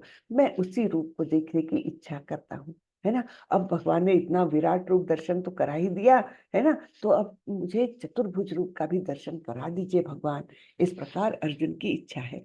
हे कुरुश्रेष्ठ, हाँ, तो अब भगवान बोल रहे हैं, हे कुरुश्रेष्ठ, तुमसे पूर्व मेरे इस विश्व रूप को किसी ने नहीं देखा, क्योंकि मैं न तो वेदाध्ययन के द्वारा, न यज्ञ दान पुण्य या कठिन तपस्या के द्वारा इस रूप में, इस संसार में देखा जा सकता हूँ। ठीक है, तो ये विश्व रूप ऐसा अद्भुत विश्व रूप था जिसको भगवान ने पहले किसी को भी नहीं दिखाया था। हाँ? कुछ छोटे फॉर्म में विश्व रूप उन्होंने 2 बार दिखाया है। वैसे एक बार यशोदा मैया को दिखाया है अपने मुंह के अंदर, है ना, जब उनको उन्होंने माटी खाई है ऐसा आरोप हुआ उन पर, और वो बलराम जी उनको लेकर आए, मैया देखो इन्होंने कृष्ण ने मिट्टी खाई है। तो यशोदा मैया बोली, बोलो बताओ बताओ, मुझे मुंह खोल करके बताओ। तो नहीं खोलूंगा बोल रहे। और फिर यशोदा मैया ने ज्यादा वो किया उनको, तब उन्होंने मुंह खोला और क्या दिखाया, मैया को क्या देखने को मिला, सारे ब्रह्मांडों का दर्शन हुआ। और वो इतना अद्भुत दर्शन था कि यशोदा मैया तो इतनी भ्रमित होगी, उसको लगा नहीं नहीं मैं कुछ तो भी गलत देख रही हूँ, हाँ ये मैं मुझे ही कुछ तो भी हुआ है। यानी उनको ये नहीं लगा कि कृष्ण कुछ दिखा रहे हैं, नहीं उनको लगा मैं ही कुछ भ्रमित हो रही हूँ, कुछ तो भी मुझ में ही कुछ गड़बड़ है। हाँ, तो इस प्रकार से एक बार दिखाया था, और दूसरा दुर्योधन को दिखाया था। हाँ, दुर्योधन को कब दिखाया था, जब दूत बन के कृष्ण दुर्योधन के पास आए थे और बोल रहे थे कि तुम पूरा नहीं राज्य देते, आधा दे दो, आधा भी नहीं देते, 5 गांव ही सही, 5 गांव तो दे दो, क्षत्रिय है वो, तो 5 गांव ही दे दो। तब जब दुर्योधन उतने पर भी नहीं माना, तब बोले कि मैं तो सुई के अग्रभाग पर आने वाली जमीन भी मैं पांडवों को नहीं दूंगा। इस प्रकार से वो सब बातें फिर मतलब वो जो मध्यस्थ कर रहे थे वो तो वो हो गया, यानी दूसरा युद्ध के सिवा दूसरा मार्ग नहीं, ये कृष्ण ने देख लिया। और फिर भी दुर्योधन इतना वो था, मतलब क्या बोलेंगे कि दृढ़ वो थी, गृष्टता थी उसमें, कि उसने अपने सैनिकों को आदेश दिया कि इसको पकड़ो, है ना, इनको जेल वो करो, बंदी बना लो। और तब कृष्ण ने उनको अपना विश्व रूप दिखाया, लेकिन पूर्ण विश्व रूप नहीं दिखाया, वो केवल अर्जुन को दिखाया। तो पार्ट ऐसा वो रूप दिखाया उनको, अद्भुत रूप दिखाया। फिर भी दुर्योधन की मति ऐसी मारी गई थी, फिर भी उनको लगा हाँ ये कोई जादूगर के समान कुछ रूप बदल के मुझे दिखा रहा है। लेकिन भीष्म पितामह द्रोणाचार्य वगैरह ने उनको समझाया कि ये स्वयं भगवान है, तुम क्या बोल रहे हो, ये सब क्या कर रहे हो तुम। और इस प्रकार फिर फिर उन्होंने भगवान के क्रोध को थोड़ा शांत किया और फिर भगवान वहां से चले गए थे। तो इस प्रकार मतलब ध्यान देने की बात है कि विश्व रूप पार्टली भगवान ने दो लोगों को दिखाया था, लेकिन पूर्ण रूप से केवल अर्जुन के सामने ही दिखाया था। तो ये बता रहे हैं ना, तुमसे पूर्व मेरे इस विश्व रूप को किसी ने नहीं देखा, क्योंकि मैं न तो वेदाध्ययन के द्वारा, न यज्ञ दान पुण्य या कठिन तपस्या के द्वारा इस रूप में, इस संसार में देखा जा सकता हूँ। तुम मेरे भयानक रूप को देखकर अत्यंत विचलित एवं मोहित हो गए हो। अब इसे समाप्त करता हूँ। हे मेरे भक्त, तुम समस्त चिंताओं से पुनः मुक्त हो जाओ। तुम शांत चित्त से अब अपना इच्छित रूप देख सकते हो। तो इस प्रकार उनको जरा पैसिफाई कर रहे हैं भगवान कि अब तुम विचलित मत हो, अभी तुम शांत चित्त से मेरा ये जो तुमको प्यारा लगता है वो रूप देखो। हाँ? तो इस प्रकार भगवान ने पहले चतुर्भुज रूप दिखाया, फिर द्विभुज रूप में अर्जुन के सामने खड़े हो गए। संजय ने धृतराष्ट्र से कहा, अर्जुन से इस प्रकार कहने के बाद भगवान कृष्ण ने अपना असली चतुर्भुज रूप प्रकट किया और अंत में दो भुजाओं वाला रूप प्रदर्शित करके भयभीत अर्जुन को धैर्य बंधाया। तो इस प्रकार अभी सौम्य रूप में आ गए भगवान।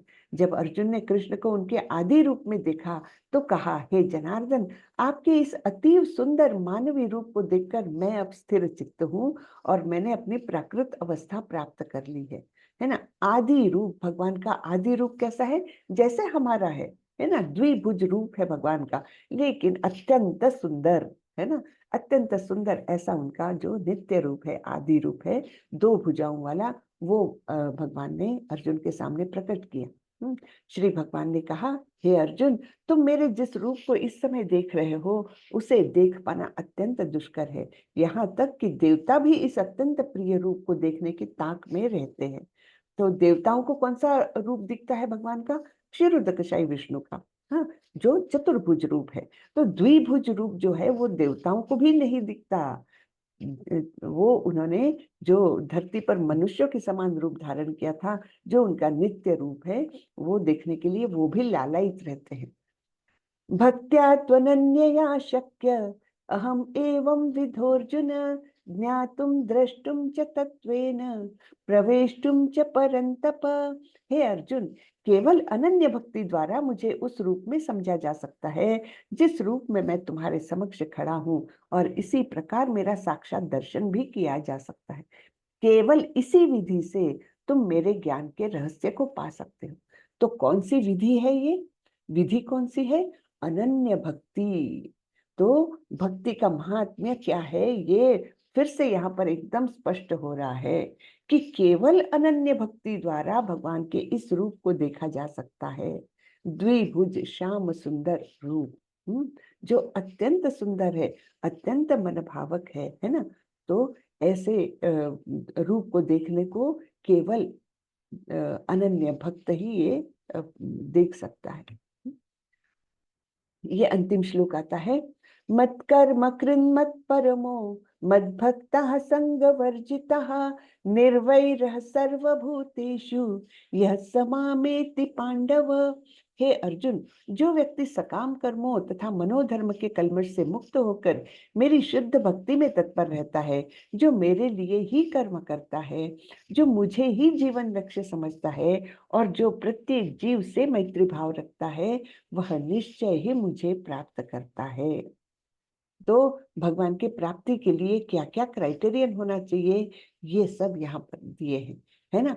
सकाम कर्म और मनोधर्म के कल्मष से मुक्त, फिर शुद्ध भक्ति में तत्पर, भगवान के लिए ही कर्म करना और भगवान को ही अपना जीवन लक्ष्य समझना। ये जीवन का लक्ष्य क्या है? हम कोई भी प्रवास करते हैं तो एक लक्ष्य रहता है कि नहीं? तो हमारा जीवन भी एक प्रकार का प्रवास है, लेकिन अगर लक्ष्य ही हमको पता नहीं है तब फिर कैसा रहेगा? ये निष्फल हो जाएगा प्रवास हमारा, है ना। तो जैसे हमने कार निकाली तो कार चलाना हमको आता है, कार में पेट्रोल है ना, मुझे ड्राइविंग बहुत अच्छे से आती है, ये सब ठीक है, लेकिन जाना कहाँ है ये अगर पता नहीं रहा तो उस कार चलाने को कोई भी मतलब विफल है वो, है ना। तो उसी प्रकार हमारा जीवन का उद्देश्य कुछ तो होना चाहिए।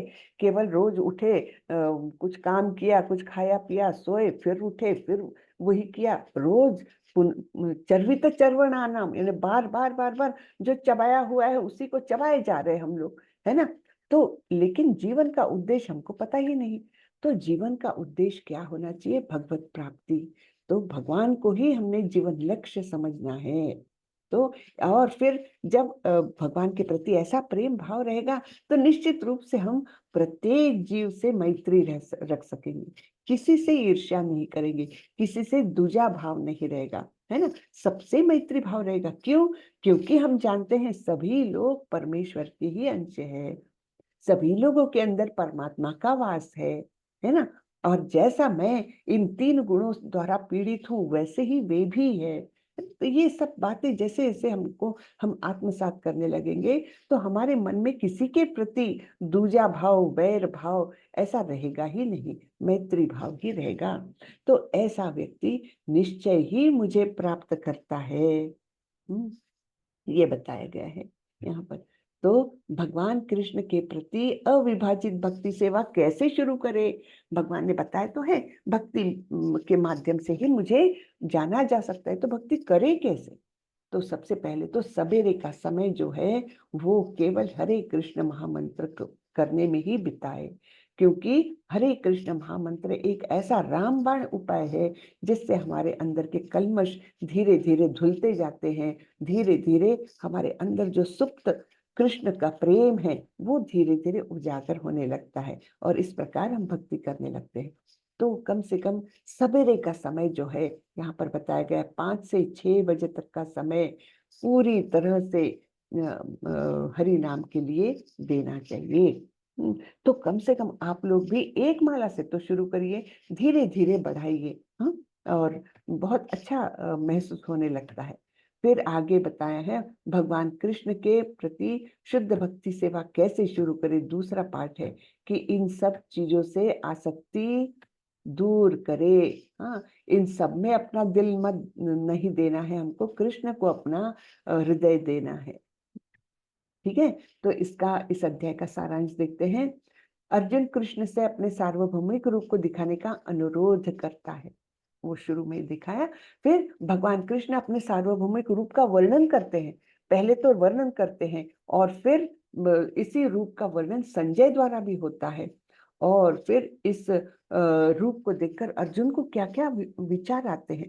पहले वे विचलित होते हैं, भयभीत होते हैं, अपराध बोध उनमें आता है कि मैंने भगवान के प्रति अपराध किया उनको मित्र समझ करके, है ना। ये सारे अर्जुन के मन के भाव आते हैं। और फिर कृष्ण का काल रूप भी देखते हैं जिसमें सारे योद्धा खींचे जा रहे हैं, जैसे समुद्र की ओर नदियां खींची जाती है उसी प्रकार सारे योद्धा उनके मुंह की तरफ खींचे जा रहे थे और दांतों तले चबाए जा रहे थे। फिर अर्जुन की प्रार्थनाएं हैं। तो इस प्रकार फिर हम देखते हैं कृष्ण को देखने के लिए शुद्ध भक्ति की जरूरत। भगवान बताते हैं केवल भक्त ही मुझे मेरे इस रूप में देख सकता है, अन्य कोई भी नहीं देख सकता। और फिर मत कर्म कृन मत परमो मत भावा संग वर्जिता निर्वैरः सर्वभूतेषु मत भक्ति लभते पराम। इस प्रकार से भगवान ने बताया है कि ये क्राइटेरियन है मेरे तक आने के लिए। हाँ, तो स्वामी प्रभुपाद जी के कुछ शब्द सुनते हैं। प्रभुपाद जी कौन? इस्कॉन के संस्थापक आचार्य।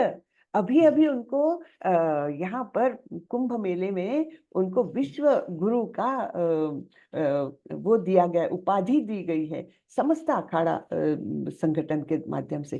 सभी अखाड़ा संगठनों ने मिल करके इनको विश्व गुरु की उपाधि दी है। क्यों दी है? क्योंकि इन्होंने जो अद्भुत प्रचार प्रसार किया है सारे ही देशों में। आप कहीं भी चले जाइए, आपने अगर तिलक पहना है, आपने अगर वस्त्र सफेद वस्त्र धोती कुर्ता पहना है या भगवा वस्त्र पहना है और इसका तिलक लगाया है, कोई भी पूछेगा यू आर फ्रॉम हरे कृष्णा, ऐसे। तो हरे कृष्णा तो सब दुनिया भर में पता हो गया है। तो ये इतना अद्भुत कार्य प्रभुपाद ने किया हुआ है। सारांश यह है कि कृष्ण ने अपने क्षणभंगुर विश्व रूप के साथ साथ काल रूप को, जो सब कुछ भक्षण करने वाला है, और यहाँ तक कि चतुर्भुज विष्णु रूप को भी दिखलाया। इस तरह कृष्ण इन समस्त स्वरूपों के उद्गम है ना। कुछ भी स्वरूप हो, सारा का उद्गम कहाँ से है? कृष्ण से है। जैसे ये विश्व रूप, चतुर्भुज रूप, द्विभुज रूप भी, फिर और भी अन्य अनेक रूप है। नरसिंह देव का रूप है, वामन देव का रूप है, वराह देव, मत्स्य रूप, रामचंद्र जी है, अनेक अनेक, है ना। हरि कथा अनंता, हरि अनंत हरि कथा अनंता बोलते हैं ना। तो इस प्रकार ये अनंत रूप, अनंत नाम सब प्रभु के हैं। तो इन समस्त रूपों के उद्गम कौन है? कृष्ण है। ऐसा नहीं है कि वे आदि विश्व रूप या विष्णु की ही अभिव्यक्ति है, वे समस्त रूपों के उद्गम है। भक्त के लिए कृष्ण का कोई अन्य रूप उतना महत्वपूर्ण नहीं है जितना कि मूल दो भुजी श्याम सुंदर रूप।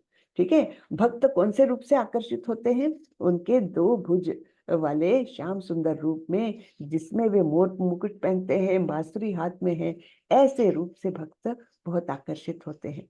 ब्रह्म संहिता में कहा गया है कि जो प्रेम या भक्ति भाव से कृष्ण के श्याम सुंदर रूप के प्रति आसक्त है, वे सदैव उन्हें हृदय में देख सकते हैं और कुछ भी नहीं देख सकते हैं।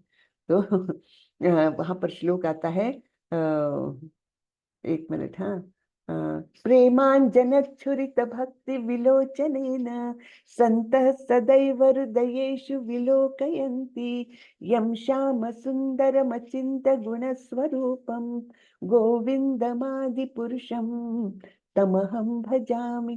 तो ब्रह्म संहिता में हर एक की गोविंद आदि पुरुषम तम अहम भजामि, यानी ब्रह्मा जी उनका भजन कर रहे हैं, उनकी भक्ति कर रहे हैं। किसकी? गोविंद की। कौन से गोविंद? जो ये सब उपाधियों से युक्त है। तो जिनका प्रेमांजन छुरित भक्ति विलोचनेन, जो संतः सदैव हृदयेषु विलोकयन्ति, यानी क्या कि वो संत लोग जिन्होंने आपके लिए प्रेम का अंजन अपनी आंखों में लगा रखा है, वे सब अपने अंदर आपके इस श्याम सुंदर रूप को हमेशा देखते रहते हैं, है ना। तो इस प्रकार ये यहाँ पर बताए, सदैव उन्हें अपने हृदय में देख सकते हैं और कुछ भी नहीं देख सकते। अतः मनुष्य को समझ लेना चाहिए कि इस 11वें अध्याय का तात्पर्य यही है कि कृष्ण का रूप ही सर्वोपरि है एवं परम सार है। तो इस प्रकार हम ये इस रूप के प्रति आसक्त नहीं होते हैं भक्त लोग। क्यों? क्योंकि ये टेम्पररी रूप है। ये केवल भौतिक जगत में वे कैसे आए, प्रविष्ट हुए, उसका स्वरूप है ये। लेकिन उनका परमानेंट स्वरूप कौन सा है? द्विभुज रूपी जो श्याम सुंदर रूप है, वो उनका सबसे परम रूप है उनका, है ना। हरे कृष्णा।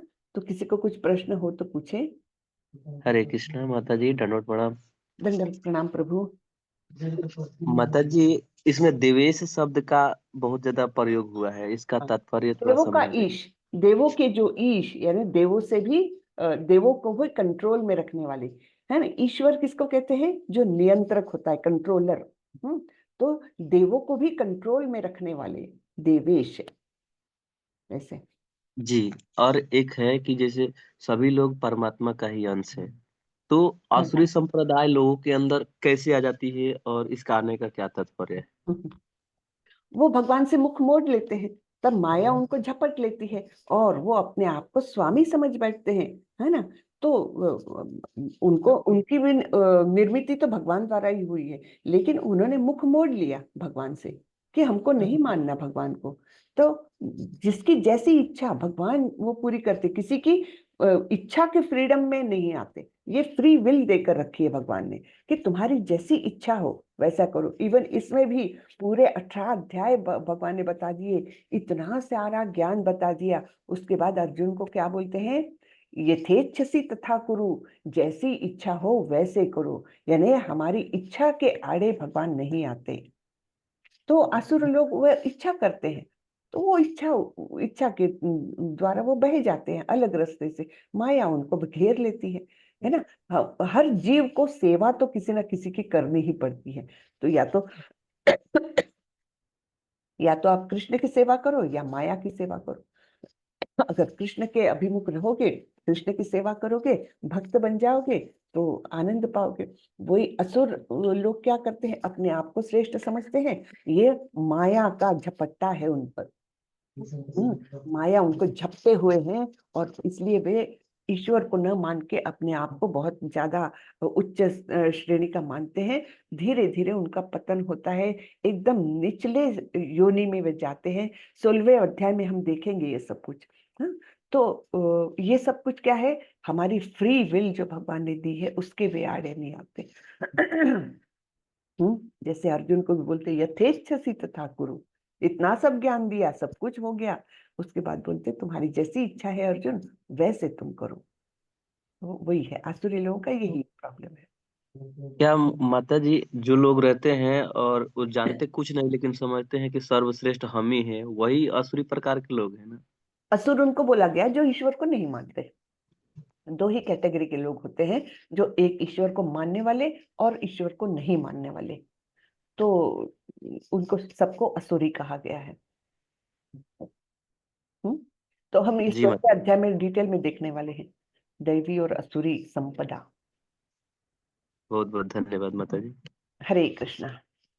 किसी का कुछ हरे प्रश्न हो तो कृष्ण। प्रश्न हो तो पूछे कृपा करके। कैसा लगा आज का अध्याय? बहुत ही अच्छा। हम तो इससे नजर ही नहीं हटाए, और मैं तो चाहता हूँ कि बार बार सुनने को मिले, तो मैं सुनता ही रहूं। ये जो विभूति और उनका विराट रूप है, इसमें ही तो सब मिलता है सुनने के लिए, देखने के लिए कि जीवन कैसा चलता है। मित्र के साथ में निभाए तो पता चलता है कि वो हमारा मित्र कैसा है। वो अर्जुन जो प्रश्न कर रहे हैं, बता रहे हैं कि हमसे अगर गलती हुआ होगा तो क्षमा कर दीजिए। मैंने बहुत सारी बात बोलते हैं। जी, हरे कृष्णा। तुषार प्रभु, आपको कुछ पूछना है? हाँ, प्रणाम माता जी। प्रणाम। तो जैसे आपने बोला था कि कार्य भगवान करते हैं, कोई निमित्त मात्र ही बनता है। तो माता जी मुझे मेरा प्रश्न ये है कि कई बार जाने अनजाने में हमसे कुछ गलती हो जाती है या किसी को भला बुरा बोल देते हैं, तो ये सब चीजों को कैसे लेना चाहिए? क्योंकि कभी हमको पछतावा होता है बाद में जाके कि हमें ऐसा नहीं करना चाहिए था, वो नहीं करना चाहिए था। तो क्या वो तय रहता है कि वैसा होना? बट अगर ऐसा हुआ है तो हम तो कर्म बंधन में फिर बंध गए ना, वो कर्म तो हमसे हो गया फिर। प्रभु, वो ऐसा है, हम जो है हम बद्ध जीव है, तीनों गुणों के प्रभाव में है ना। तो ये जी। गुण हमको नचाते हैं। तो हम पर डिपेंड करता है हम कौन से गुण के प्रभाव में ज्यादा है। तो जैसे हमने तीसरे अध्याय के अंत में देखा था कि किस प्रकार अर्जुन पूछते हैं कि मनुष्य न चाहते हुए भी पाप कर्म में उद्युत क्यों होता है। तब भगवान ने बताया है कि काम एष क्रोध एष रजोगुण समुद्भव। ये रजोगुण से उत्पन्न काम और क्रोध है ना, वो तुम पर इतने हावी होते हैं कि तुम न चाहते हुए भी बुरे कर्म के ओर तुम बढ़ जाते हो। तो ये गुणों के प्रभाव से होता है जो हमको बुरे कर्म में प्रवृत्त करता है। और यानी ये हम पहचान नहीं पाते हैं ना कि हम गुणों के प्रभाव में, हमको लगता मैं कर रहा हूं। लेकिन जब हम अपने आप को इस देह से अलग समझने लगते हैं कि मैं ये देह नहीं हूं, और तब हम ये गुणों के प्रभाव को धीरे धीरे अच्छे कर्म जानबूझकर करते हुए, जानबूझकर अपना समय अच्छे कामों में बिताते हुए जब हम ट्रेन करते हैं अपने मन को और इन गुणों के प्रभाव से धीरे धीरे मुक्त होने लगते हैं, तब हमारा शुद्धिकरण होने लगता है। तो आपका जो प्रश्न था कि सब कुछ भगवान करते हैं तो हम क्या करते हैं, हम तो केवल गुणों के प्रभाव के अंदर में काम करते हैं प्रभु, है ना। भगवान कैसे करते, मेजर सभी डेस्टिनी जो है वो भगवान से तय है, पहले से ही तय है। मेजर जो एक्शंस होनी है ना, कि यहाँ युद्ध होना है ये तय है, यहाँ पर ऐसा होना है ये तय है। तो उसमें अगर जब हम जान जाते हैं कि ये तो हो ही रहा है, जैसे कुछ अपने जीवन में भी कुछ मेजर घटनाएं हैं, जैसे मेजर घटनाएं, किसी घर के कोई व्यक्ति बहुत ज्यादा बीमार हो गए, है ना, तो यानी दिख रहा है कि ये तो अभी बचना मुश्किल है, फिर भी हमने अपने प्रयत्न तो नहीं खत्म करते ना। हम प्रयत्न करते रहते हैं, लेकिन ये मन में एक प्रकार से हमको पता रहता है कि ये अब डेस्टिनी है, ये भगवान की इच्छा है, उसके आगे हम मनुष्य कुछ नहीं कर सकते। फिर भी अपने प्रयत्न करना है, लेकिन ये आसक्ति के बिना कि मैं कर रहा हूं, मैं कैसे उनकी जान बचा के रहूंगा, ये सब नहीं होता। ये अगर भगवान ने डिसाइड किया है तो वो हो के रहेगा, उसी समय हो के रहेगा। हाँ, ये हमको लेकिन अपने प्रयत्न तो करने पड़ते हैं अंतिम क्षण तक, है ना। तो उस प्रकार से हमने हर एक्शन को देखना चाहिए। सभी एक्शन, जैसे हमारे जीवन में मेजर कौन से होते हैं, शादी होती है ना। तो हाँ, ये बात है कि हमने शादी करने के पहले प्रॉस एंड कॉन्स, अच्छा है व्यक्ति, बुरा है व्यक्ति, सब कुछ वो देखते ही है। उसके बाद भी अगर कुछ हमारे मन के विपरीत होता है, या जो सोचा ही नहीं ऐसा भी होता है, तो निश्चित रूप से ये भगवान का संदेश मान करके हमने उसको एक्सेप्ट करना चाहिए, है ना। जी तो जी वहां पर हमारी कुछ नहीं चलती। जो हमारी मर्यादित प्रयत्नों के अंदर है वो सब कुछ करना चाहिए, बाकी फिर भगवान पर छोड़ देना चाहिए। भगवान की इच्छा, उसके ऊपर कुछ नहीं होता, है ना। जी जी। जी, या हरे माता जी, एक बार स्लाइड नंबर 29 फिर से दिखाएंगे आप? स्लाइड नंबर 29 में से मिस हो गया था नेटवर्क के कारण। ठीक, एक मिनट। हाँ, 28 ये 28 28, ये वाला, जी। ये हाँ वाला है ना। तो हमको जो आसक्ति रहती है कौन सी चीजों से, पैसा, घर, हमारी कार, ये वो पोजेशंस के प्रति हमारी आसक्ति रहती है, और उसी में हम अपना मतलब हमारा मन उसी में लगा रहता है, आसक्त रहता है। तो अगर भक्ति करनी है तो उनके प्रति जो आसक्ति है वो हटा ले, और किसको दे वह आसक्ति, वो प्रेम किसको दे, कृष्ण को दे, हरि नाम को दे, है ना। ये भक्ति में आने के लिए आवश्यक है। एक तो जी समय दे, सवेरे का समय पूरी तरह से हरिनाम जप के लिए दे, और इन चीजों से, भौतिक चीजों से आसक्ति हटा ले। ये तो सब कुछ टेम्पररी है, हमारा लाइफ ही टेम्पररी है, तो इन चीजों से क्या करना है है ना। तो वो समझ के हमने परमानेंट जो हमारा आश्रय स्थान है, उनका आश्रय लेना चाहिए, ये बताया गया है। हरे कृष्ण, धन्यवाद माता जी। हरे कृष्ण। हरे कृष्ण। राकेश प्रभु, कुछ पूछना है? Sorry. हरे कृष्ण, राकेश प्रभु।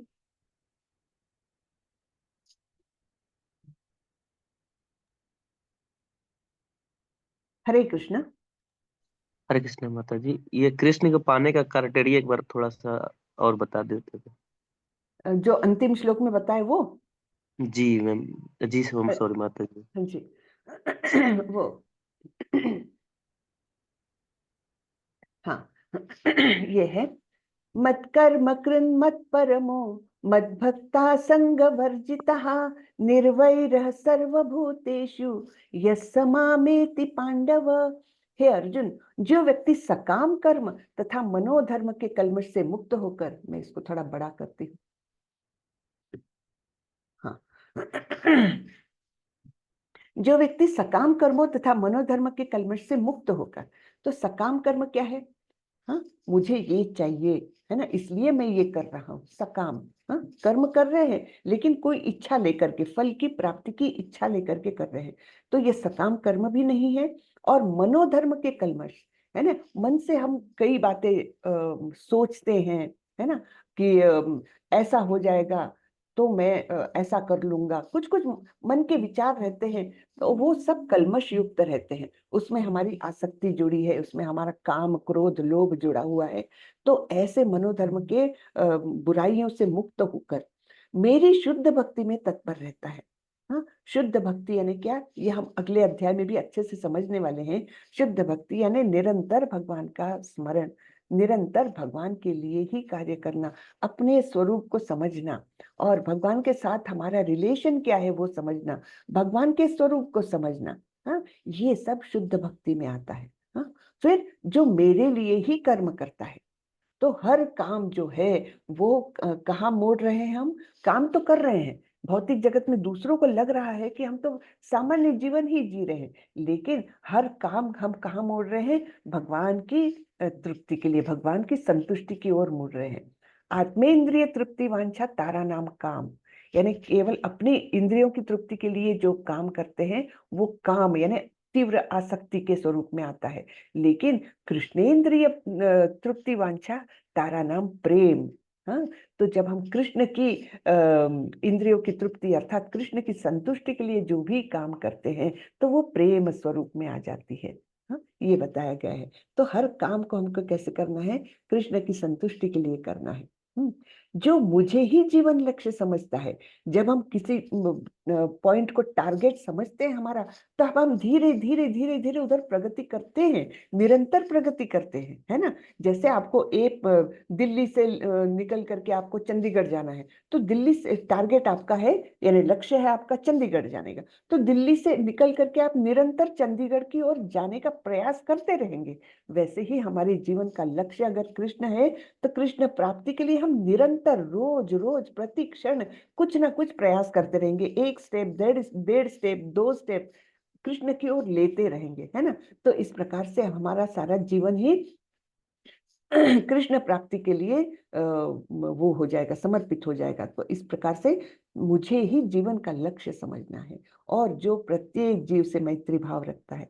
अगर हम मैत्री भाव नहीं रखेंगे कि सभी जीवों से, तो कैसे रहेगा? हमारे मन में कल्मश रहेंगे, है ना। अगर मैत्री नहीं है तो हम उससे ईर्ष्या करेंगे, अगर मैत्री नहीं है तो हम उससे दूजा भाव रखेंगे, ये तेरा, ये मेरा धर्म, वो तेरा धर्म, ऐसे सब बातें जो है वो हो जाएगी। तो हमको कैसे करना है? सभी जीवों से मैत्री भाव रखना है ना। तो ऐसा जो व्यक्ति है वह निश्चय ही मुझे प्राप्त करता है।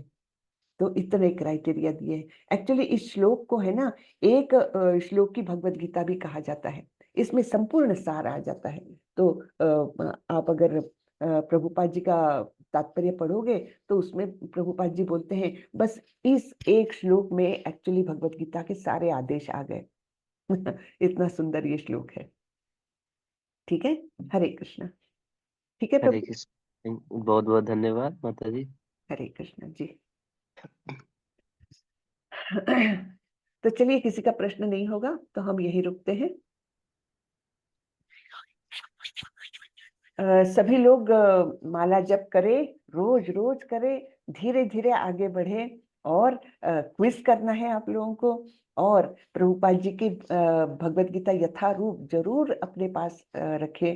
हाँ, नियरेस्ट इस्कॉन में मिल जाएगी, या फिर आप ऑर्डर करके ऑनलाइन भी बुलवा सकते हैं हमारे इस्कॉन बेंगलुरु के मंदिर से, है ना। तो इस प्रकार से अपनी भक्ति को आगे आगे बढ़ाए। ठीक है, हरे कृष्ण माता जी। हरे। अगर कोई किसी को भगवत गीता चाहिए तो मुझसे भी संपर्क कर सकते हैं, मैं स्पीड पोस्ट के द्वारा उन्हें पहुंचवा सकता हूँ। अरे वाह, मैं बहुत अच्छे। सबने सुना ये भगवत गीता यथारूप ही है ना आपके पास? जी जी जी, ये वाह, इस्कॉन का ही है। जी इस्कॉन। मैं तो बैठता हूँ, लगभग 2 साल से यही काम कर रहा था। बहुत अच्छे प्रभु, बाप रे, आपने तो बहुत बड़ा काम किया है फिर। फ्री ऑफ कॉस्ट में 1000 बुक बांटा मैंने गांव अरे, में अपने स्कूल में। अरे वाह, बहुत अच्छे प्रभु, बहुत अच्छे।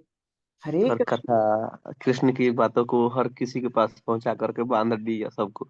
अरे वाह वाह वाह, बहुत महान कार्य किया प्रभु आपने, वाकई में, वाकई में। मैं नहीं, भगवान कराए हैं, मैं तो बस उस पे चला।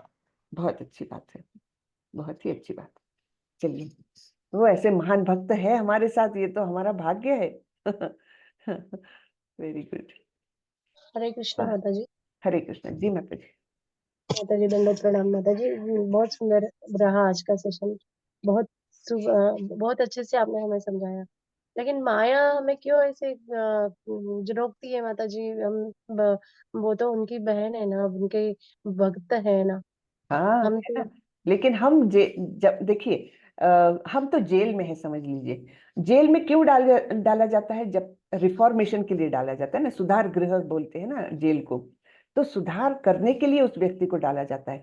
जब तक उसमें सुधार नहीं हो, वो जेल से बाहर आने की योग्य है ही नहीं। तो वो जेलर का काम कर रही है माया, है ना, कि ये जब तक सुधर नहीं जाता, ठीक तरीके से सुधर नहीं जाता, तब तक इसको बाहर नहीं जाने देने का। तो इसलिए वो हमको जकड़े रखती है कि तुम यहीं पर शुद्ध हो जाओ, एकदम सुधर जाओ, तब कहीं तुमको आध्यात्मिक जगत में जाने दूंगी, तब तक मैं नहीं जाने दूंगी। तो वो हमारी टेस्ट हमेशा लेते रहती है। हम तो भगवान मतलब कोशिश, हमारा प्रयास हम कर ही रहे हैं ना कि भगवान की तरफ प्रयास जाए। है, लेकिन उतने वो नहीं आई ना, हमारे उतना स्टैंडर्ड नहीं आया है ना। प्रयास है। अब जैसे हम प्रयास कर रहे हैं डॉक्टर बनने का, डॉक्टर बने तो नहीं ना हम, तो वो शुद्ध भक्त के तक तो हम केपेबल ही नहीं है भगवान के पास जाने के। तो वो है कि नहीं है, ये देखती रहती है माया, और वो हमको नहीं जाने देती बाहर, अपने इस जेल से बाहर नहीं जाने देती। तो सुधार गृह है, रिफॉर्मेशन बोलते हैं ना इसको, रिफॉर्मेशन सेंटर बोलते हैं जेल को, तो वही है हमारा। तो यहीं पर सुधर जाओ, तब बाहर निकलोगे, ऐसे बोलती है माया। बराबर ना? माया अटैक करेगी तो हम कैसे जाएंगे आगे? हम तो माया, उसीलिए तो हम जब सुधर जाएंगे तो माया अटैक नहीं करेंगी, बोथ वेज।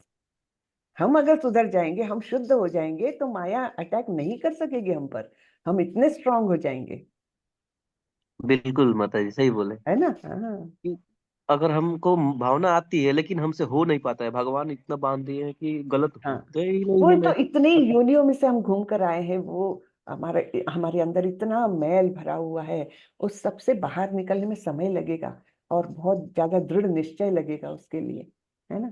तो इसलिए तो ये रोज रोज का जो हरि नाम जप है ना, वही हमारा सहारा है एक्चुअली।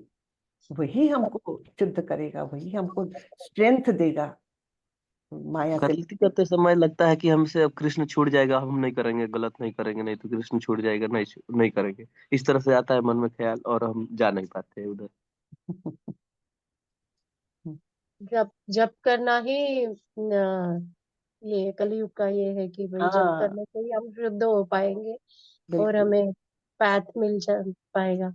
बिल्कुल सही बात है ना। हरेर जी हाँ। नाम हरेर नाम हरेर हरे नाम हरे एव नाम केवलम, तदेव नास्ते व कल्पनास्ति एव नास्ते नास्ति एव नास्ति एव गतिर् अन्यथा। गतिरन्यथा। दूसरी कोई गति नहीं है हरि नाम के बिना, तो जी बस बात। उसी का सहारा है।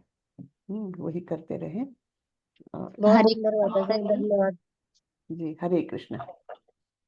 माता जी, आप कौन से शहर से हैं? मैं बेंगलोर में हूँ प्रभु, माता जी सॉरी। ओके ओके माता जी, हम उधमपुर से, अच्छा, ओके, जम्मू से। जी जी, बहुत अच्छे। चलिए, तो यहीं पर खत्म करते हैं हमारा सेशन। हरे कृष्ण माता जी, मेरा एक सवाल है। जी बोलिए माता जी। माता जी, ये जो अपना भागवत गीता है उसको पढ़ने के क्या कुछ विशेष नियम होते हैं? ऐसे नियम ऐसे तो कुछ नहीं है, लेकिन ध्यान पूर्वक पढ़ना है। और सीरियली जाइए, आप ऐसे मत करिए कि एकदम पहले ही शुरू में 8वां अध्याय 10वां अध्याय खोल लिया, वैसे मत करिए। धीरे धीरे धीरे एक एक स्टेप बाय स्टेप आगे बढ़िए, पहले अध्याय से शुरू करके। बल्कि मैं तो मत- बोलूंगी कि उसके भी पहले जो प्रस्तावना होती है, भूमिका होती है प्रभुपाद जी ने लिखी हुई, वहां से शुरू करिए इस किताब को पढ़ना। फिर पहला अध्याय दूसरा अध्याय से धीरे धीरे आगे बढ़िए। जी माता जी, माता जी मुझे आपका एक गाइडेंस और चाहिए था कि जैसे हम घर में जैसे फैमिली में कुछ होता है, लेकिन जैसे हम किसी के बारे में अच्छा सोच रहे हैं, डे बाय डे अच्छा ही सोच रहे हैं, लेकिन सामने वाला हमें बार बार मिसअंडरस्टैंड कर रहा है और सिचुएशन समझना ही नहीं चाहता, या हमें वो हम जो नहीं सोच रहे हैं वो हमारे बारे में सोच रहे हैं, पॉजिटिविटी जो अगर वो हमें ले ही नहीं रहे, तो उस चीज को कैसे हैंडल करेंगे माता जी? उसको कैसे समझाएं कि हम उसके बारे में कितना अच्छा सोच रहे हैं, कैसे प्रूव करें खुद को उसके सामने, जबकि सामने वाला हमें हमेशा नेगेटिव ही लेता है? तो ऐसी सिचुएशन में क्या करें?